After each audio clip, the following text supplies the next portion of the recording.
प्रातस्मरणीय श्री संत सद्गुरू नारायण बाबांच्या पदस्पर्शाने पारमार्थिक साधनेने पुनीत झालेल्या या पुण्यभूमीमध्ये आज पुरुषोत्तम मासाचं औचित्य साधून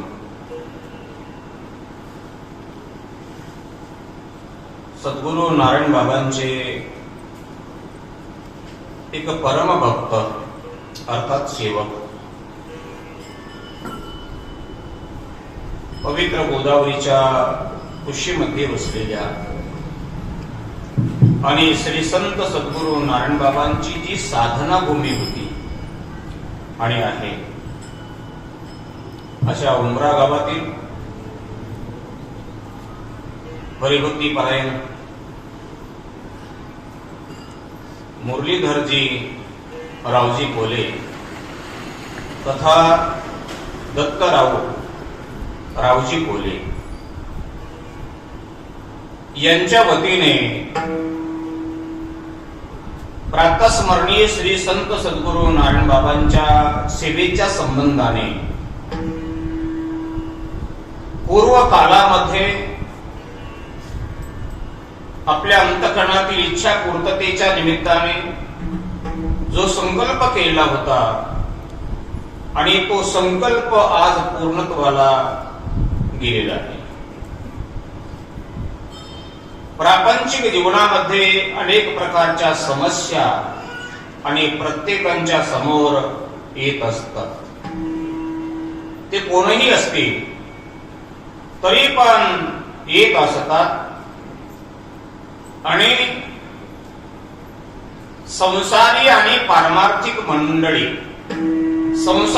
केवळ संसारिक मंडळी आपल्या समोर येणाऱ्या संकटातून मुक्तता मिळण्यासाठी म्हणून स्वप्रयत्नाने वेगवेगळे प्रयत्न करत असतात. त्याचं चिंतन श्रीमद भगवद्गीतेच्या 7व्या अध्यायाच्या 14व्या श्लोकावर ज्ञानोबरायांनी केलं चिंतन ते मुळात पहा.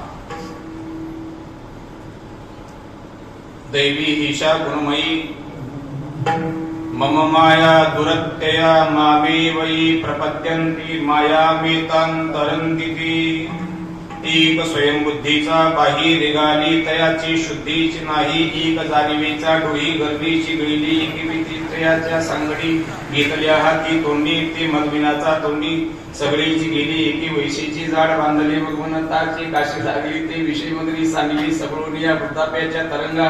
इथून पुढचा सगळा विषय आपल्या नजरी समोर घ्या किंवा कीर्तन झाल्यानंतर कीर्तनकारांनी गाथ्यामध्ये ज्ञानेश्वरीमध्ये पाहून घ्या.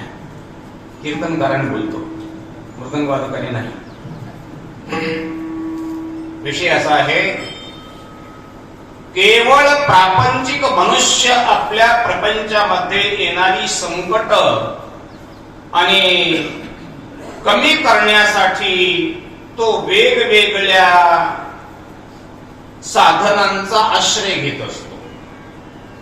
पण केवळ आणि केवळ पारमार्थिक व्यक्ती आपल्या प्रपंचामध्ये जर एखादं संकट ओढवलं तर ते संकट नाहीस होण्यासाठी, शीतळता मिळण्यासाठी देवाची वा संतांची प्रार्थना करत असतात. आणि अशाच उद्देशाने हरिभक्ती परायण मुरलीधरजी आणि दत्तरावजी रावजी कोले या उभय बंधूंनी श्री संत सद्गुरू नारायण बाबा हे सर्वांचं श्रद्धास्थान असल्यामुळे बाबांच्या साठी म्हणून काही केला संकल्प आणि तो संकल्प पूर्ण करण्यासाठी आज आपल्या भाषेमध्ये गाव जेवणाचा कार्यक्रम, त्याला नगर भोजन म्हणतात. खरं म्हणजे शुद्ध भाषेमध्ये बोलत असताना त्याला नगर जेवण, नगर भोजन म्हणतात. आणि त्या नगर भोजनाच्या निमित्ताने या हरिनामात्मक कीर्तन सेवेचं आयोजन करून सद्गुरू नारायण बाबांच्या पदस्पर्शाने पावन झालेल्या वांगी क्षेत्रातील सर्व मंडळींना विनयाने आमंत्रित करून आज हा कार्यक्रम संपन्न होतो आहे. आणि त्या कार्यक्रमाच्या निमित्ताने उमरा गावातील त्यांचे नातेवाईक, पाहुणी मंडळी आणि वांगी गावातील वांगी क्षेत्रातील सर्व हरिभक्ती पारायण मंडळी गावकरी मंडळी बहुसंख्येने उपस्थित आहेत आणि सर्वांसाठी म्हणून प्रसादाची सुंदर अशी व्यवस्था कालपासून त्याचं नियोजन चालू आहे आणि त्या निमित्ताने आपण आज कीर्तन सेवेमध्ये आहोत. तरी प्रथमतः ज्यांच्या अंतःकरणामध्ये असणारा हा सद्भाव संतांविषयी आणि परमात्म्याविषयी आहे, आपल्या संप्रदायाविषयी आहे, त्यांच्या त्या भावाच्या संबंधाने आपण भगवंताकडे प्रार्थना करू. उपजला भाव तुझी कृपे सिद्धी जाऊ. भगवंताच्या कृपेने संतांच्या कृपेने अशाच प्रकारची भावना त्यांची वृत्तिंगत हो. विठ्ठला विठ्ठला